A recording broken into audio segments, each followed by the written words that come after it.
tell you what, guys, in the transition here, and these guys here at the shop have been doing a fantastic job all winter long, but I tell you what, it still takes a lot of work, a lot of time. Start getting stuff switched over. Right now we're just trying to get the ice stuff off the floor. We still got some ice yet. We're still ice fishing a little bit, and obviously today we're gonna go out and try to get a few fish for you guys, but it's just a lot of transition time where, the store's a pigsty right now, I'm not gonna lie to you. But we're trying to get all that ice stuff off the floor, get the spring open water stuff out. Happen to be working on these, of course. Pretty bad to the bone jig. It's just a lot of different SKUs, a lot of different colors and options, which is fantastic. And you just never know when the next bite might just happen. This is one of my favorite times of the year to go. Iowa too, we don't have, Clear Lake I should say, we don't have a walleye season here, so lucky enough for you and me, we can go out and chase a few walleyes today, but I'm more excited, I think, just to get into those big crappies. They're fun, man. And there's some walleyes cruising up in the shallows too.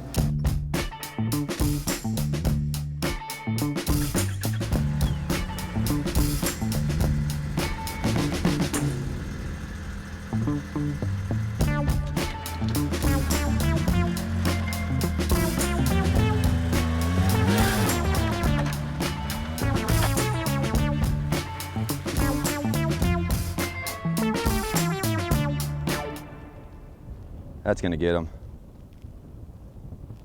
That is sexy. Oh my God. Oh my God. We already won. We already won. Don't even have to catch anything today.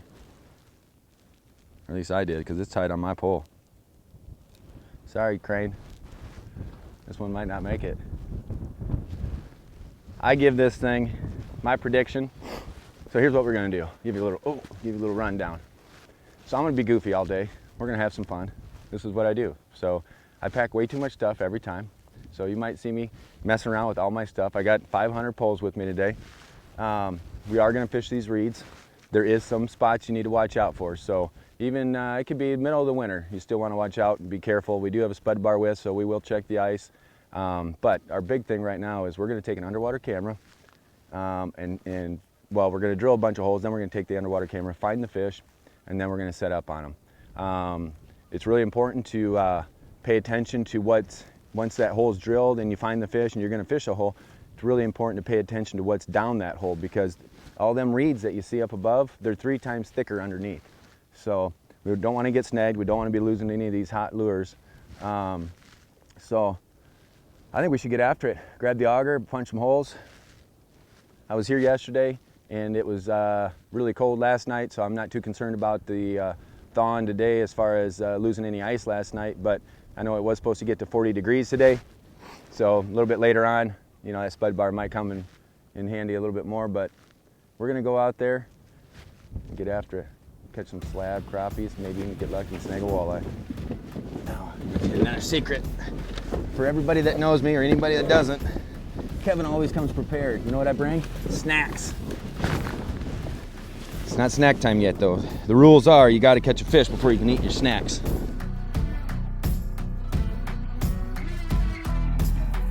I don't think I've shared with too many people what got me into this shallow water stuff. So one day I'm out, early ice. It was about 4 or 5 inches thick. You could see through the ice. I'm walking like this, just as I am now, through these reeds, and you could crystal clear ice. It was about a foot deep. I'm walking and I look down and all of a sudden I seen all these fish start scattering. Thousands of them, it looked like. I mean, it was just every step. I take a step and boom, they just scatter. That day on, I've been living in the reeds. Call me the Bushmaster. Let's go, baby.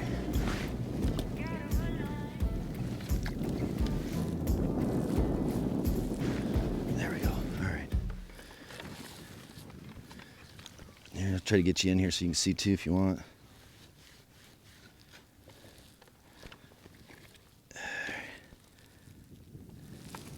Got one in the back there. Crappie. He's hanging low too, man. Oh, there's a bunch down there in the bottom, looks like. I think we should start fishing, man. There's some fish here. I think it's good enough. Catch them before. Ooh, what's that? Oh yeah. Oh man, dude, there's a bunch of giants down there. Oh, it's like hunting big deer. It doesn't get any better. So, are we gonna stare at them all day, or are we gonna catch them? So first, what I'm gonna do is I'm gonna put this thing down here. I'm gonna work it a little bit in the hole because I want to see what's gonna happen. How to swim it. We might have a contestant coming in.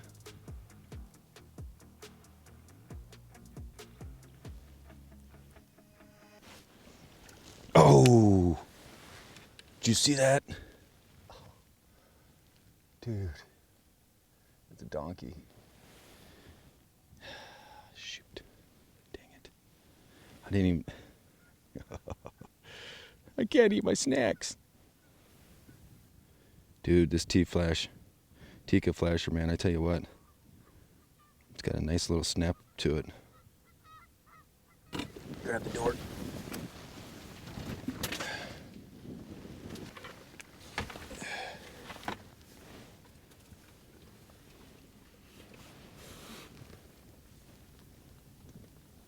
So what I like to do is kind of work it up.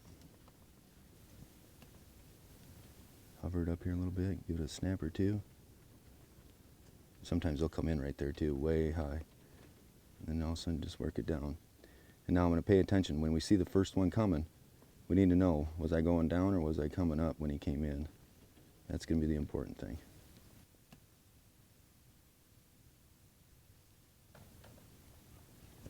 There's one right there. You know, here we are, coming out. Everything's perfect. We drop the camera in, we see all these beautiful fish. We drop the lure in, and boom, hooked up, and he pops off in the hole, never to be seen again. Now it comes down to the real fishing. You know, it's not always catching. So now what we're gonna do is we're gonna pop some more holes, try to get these holes drilled, get it to calm down. The fish are gonna get stirred up a little bit, but that's okay. It gets them moving, gets them up on their feet, swimming around. They're hard to catch when they're sitting in one spot and not moving. So let's get these holes drilled, and we'll come back to this one right away. And then once 10 minutes go by, then we'll go out and start checking those. Make it happen. Bingo. That's a good spot.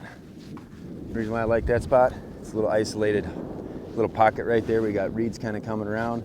We got a little cut going through here. Like I said before, it's about like deer hunting, man. Kind of try to plan it out and hopefully you get them, you know?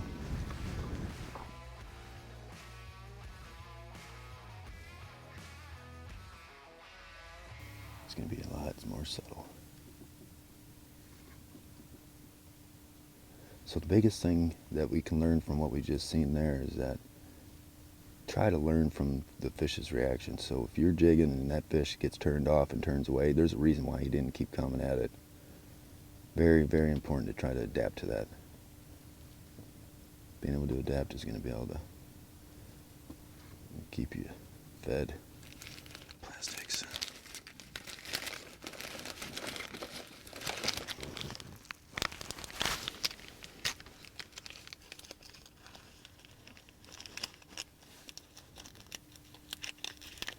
So you see how the one side's opened up?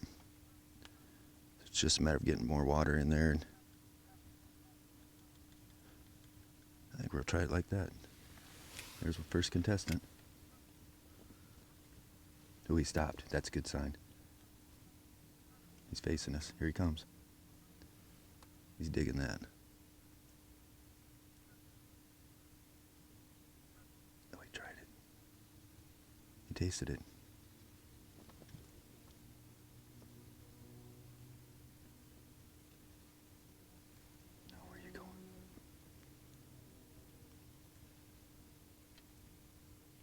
Keep away.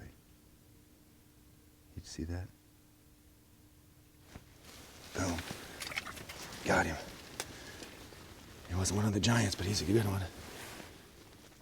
Look at that. And just the slightest difference, I mean, we changed up the presentation quite a bit there. All we did is we pulled out a silky, threw it on, and instantly you could tell that the fish were reacting different.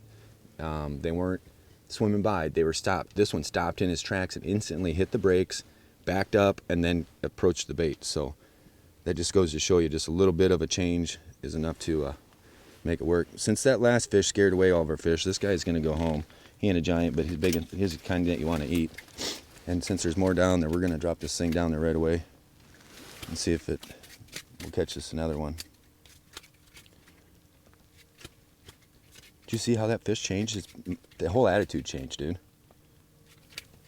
That was a night and day difference. But what I was going to say is it all comes back to the deer hunting thing, dude. It's like a traveling corridor down there. These are the trails. Fish will tend to follow the same trails all the time. Like, there's a reason why they're going through this gap and not through that dark spot, because maybe that dark spot's got predator, maybe it's just too thick for them, they don't feel comfortable. Now, will they go in there? Sure, they're going to go in there to kind of hide out, maybe to take a nap or something. But these areas like this, these are travel corridors, and they are just like trails, man. They will follow those trails. And if you can get on a good path, a good route that they're taking, man, it's going to be a lot more productive, that's for sure. All right, so here's what we're going to do. Nice little swirl drop. Got a silky. And after this white silky, we're going to try switching colors up too, but they seem like they're pretty attracted to it. So what I'm going to do is I'm going to take this silk, bend it all down. So I don't know if you can see which way it goes through there.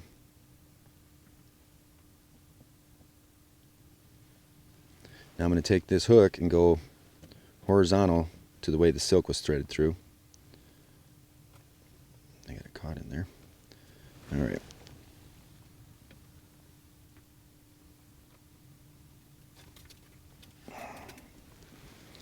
Now when I talked about being square, this is it. Keeping that thing perfectly horizontal to the shaft of the hook. Now when I put this in the water, it's really important to make sure my eye is not like that. Now, today maybe the bite...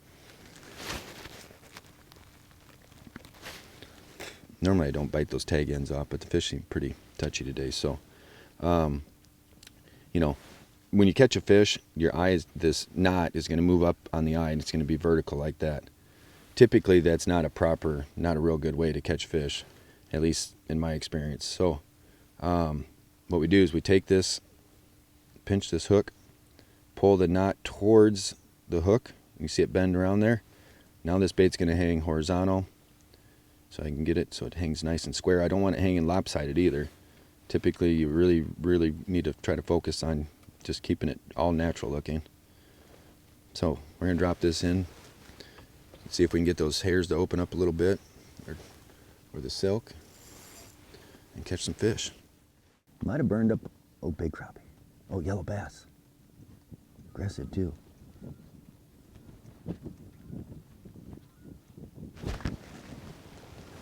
Monster yellow bass too, dude.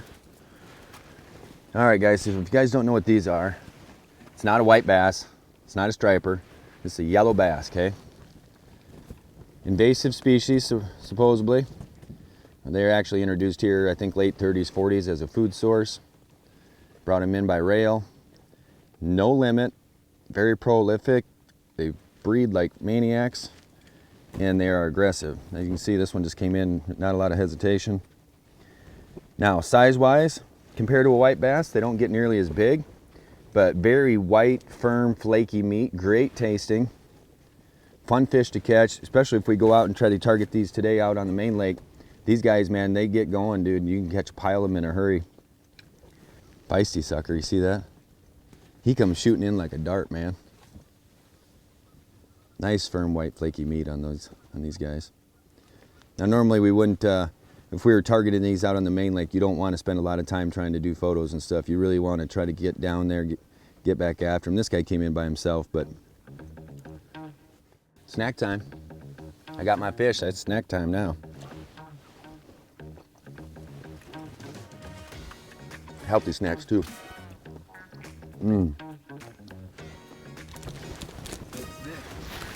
Quick.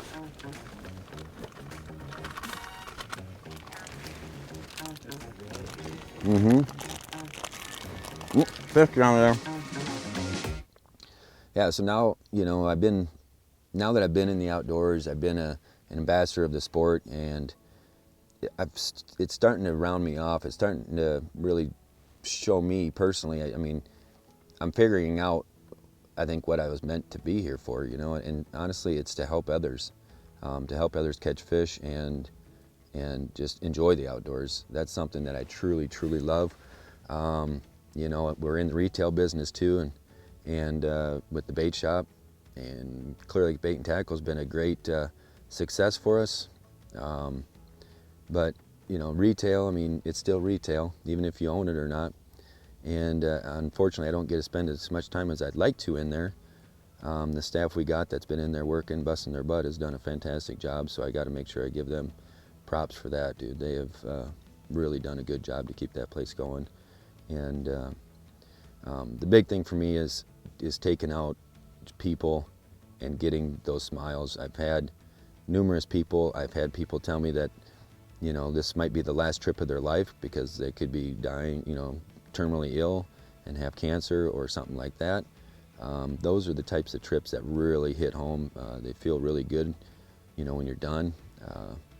You know, and I got stories for days on those types of trips, and some have gone great and some not so great, but I think it's all about just the experience. It's about just getting in the outdoors, breathing that fresh air, trying to relive some of those memories.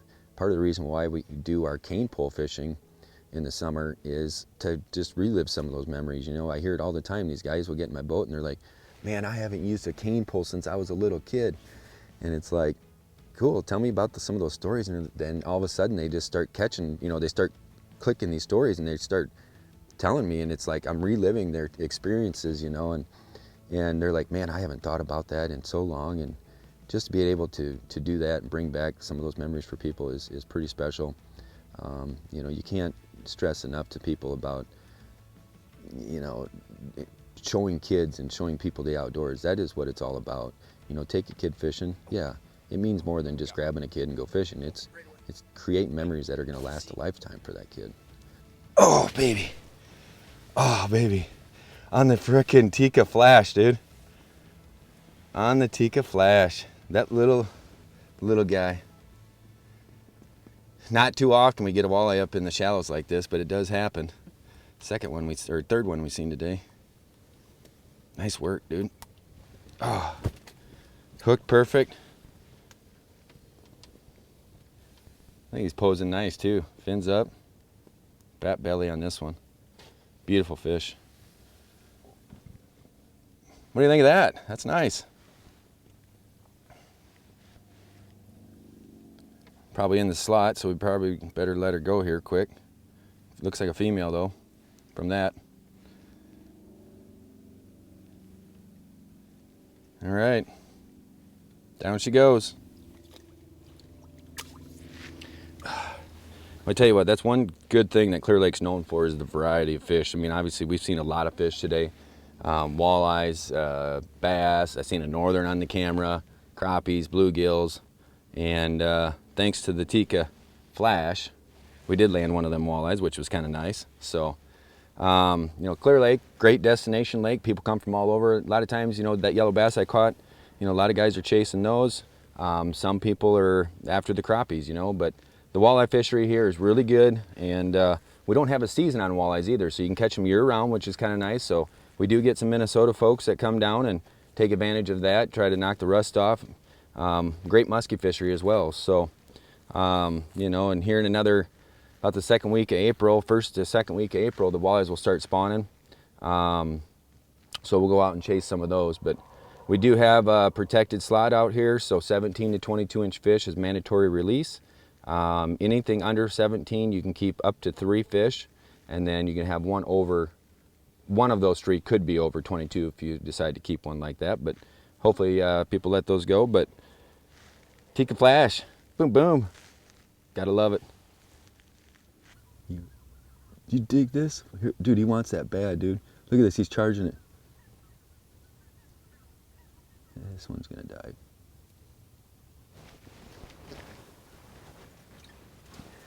Oh my gosh, dude, that was unreal. I don't know, I wish you guys could have seen all that. So this fish comes in. This is what I love about sight fishing. It doesn't get much better than this. Ouch.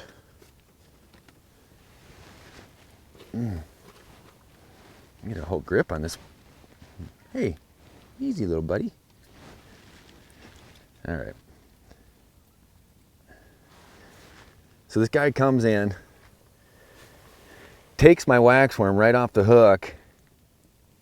The waxworm, he spits the waxworm out, and when I set the hook, I drop the jig back down, and he charges the jig with no bait. So I quivered it around. I wasn't quite deep enough, so I drop it down, and he just inhaled it again. That is awesome. With no bait. You just never know, man. What a beautiful fish, too. Pretty. You know, I remember going on these fishing trips up in Minnesota. We used to go camping on the Minnesota River. And we take the John boat up there and camp out on the riverbank. And those were the times where we get the wood fire going, or get the fire going, and throw a cast iron skillet on there, fry up some burgers. You got mayflies landing in your burger meat and in the skillets and everything else. And Dad never told you. You just made the burger and you ate it. You know, then all of a sudden you find out you've been eating mayflies for years. Oh, but that was fun, man, fishing those flatheads. You know, I spent a lot of time fishing with my dad, of course, my brother. Mostly my brother for the main majority of the time, but just because Dad was always out working, trying to pay bills. But yeah, hunting and fishing, man, it's the outdoor passion for me, and my family enjoys it. They don't enjoy it as much as I do, but they do enjoy it, so that's always a good thing. But yeah, you know, my dad brought me home my first Vexlar when I was 16 years old, and I thought I was the king, man. I was the only guy in the neighborhood that had one of those things, it seemed like. And they were $300, $200 and some dollars back then, you know, and they're about the same price for that FL8 now. I had that thing for like 16 years, 17 years. I sold it, and I still got like $150, $200. You want to talk about holding their value, dude. A Vexlar will hold its value big time. It's kind of like a Harley or something, you know. They go depreciate just a little bit, and after that, they just stay there. But it was fun, man, fishing with that, and fishing Clear Lake growing up. And I grew up like 25 miles from here, so, you know, I've seen the lake change a lot. We used to come here and catch northerns and catfish through oh, I missed a crappie. Northerns and catfish through the ice. But, you know, every year is a little bit different. Water clarity is different. The fish are different size, different species you're targeting. So you kind of just adapt to that. And this sight fishing thing, like I was saying earlier today, you know, I don't want to say I was the guy who got it all started, but, you know, basically was one of the guys who kind of got it going on this lake. And, you know, walking out on the ice when it's 4 to 6 inches thick and it's crystal clear ice and you can see bottom, and I just happen to be looking down and I see all these fish scatter. And from that day on, I've been fishing in the shallows. And you can come in this shallow water most of the year, open water or winter time, and catch fish. You know, obviously in the spring and fall it's a little bit better, or even in the winter. You know, everybody assumes these fish go straight deep, you know, they go to the deep water, and I'm gonna tell you something, that's not the case in a lot of places. So, you know, for people that are trying to experiment or trying to find fish in their local lake or pond, don't be afraid to go super shallow. You know, I hear it all the time, they're like, well, we fished this whole thing, we can't catch them. We can't even find any fish. Well, have you fished in like 2-3 feet of water? Well, no. Well, you might want to try it, you know, you just don't know.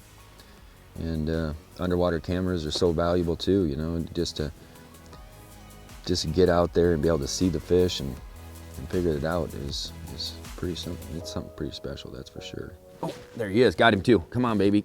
Come on, get out of there. That's the fun of this, you got to get him through the jungle. Oh no, he's stuck. No. We got a nice one on too. I might be able to get him yet. Sometimes you gotta go elbow deep for him. See what happens. Oh, I do got him. Look at this. He's still hooked. Yes. Oh my gosh, man, I tell you what. You just never know. We're probably gonna wrap it up after this fish, but tell you what, it's been a grind. I'm not gonna lie to you guys. You know, it's been a grind today, but there's still some good fish to be had. You know, we got a I think the weather's got them in a negative mood, but we did catch a lot of fish today. It's been a lot of fun. Getting some good ones. We've seen some giants go by, of course. The big one always gets away, you know the story. So, but I tell you what, you know, Clear Lake's been a good lake for us. It's been a lot of fun. And, you know, I hope we have many more years to come of this stuff. And this sight fishing, man, it's, I can't believe I got that fish up. He was wrapped up in the stuff down there in the reeds, and man, that's just a beauty too. That's a beauty, Clark. Yeah. Oh, popped right out too. Did you see that? Well, I think we'll let this one go, being it's probably going to be the last one of the night. It's starting to get dark on us, so tell you what, man, it doesn't get any better than this.